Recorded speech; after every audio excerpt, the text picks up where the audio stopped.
Hello there, hope you are all safe. So let's discuss this solution for the given problem. Let's go through it once.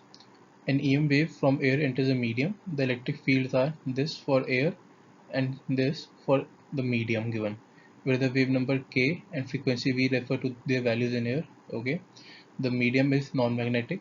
If epsilon r1 refer to epsilon r2, relative permittivities of air and medium respectively.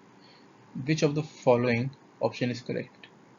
Basically, we have to find the ratio between their permittivity.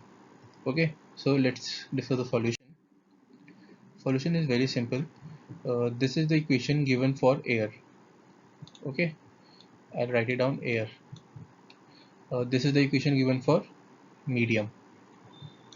In medium, we'll try to make the equation look similar as air using these terms, right? So here k is a wave number. We know wave number is equal to 2 pi by lambda, right? 2 pi by lambda. And we see here c is in the denominator, whereas here it is in numerator. So we'll take c common.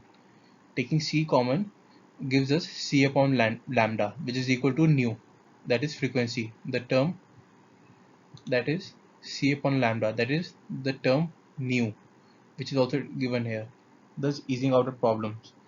So the final equation final for E2 would be EO2 x cos 2 pi nu into 2z upon c minus t. Thus from this we can clearly say that V is equal to c by 2. Velocity in the new medium is equal to c by 2, right? Here it is. Okay, so now what we do is compare these two. C is the velocity in air, right? We know speed is also equal to 1 by nu naught e2 its root, right? So we'll replace v by 1 by root of nu naught e2, which is the uh, permittivity of medium, and here c would be replaced by 1 by root of nu naught e1. E1 is the permittivity of air. We'll take square both sides and cross multiply.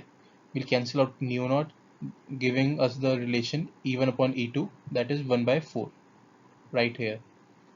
Okay, so the correct option is option A.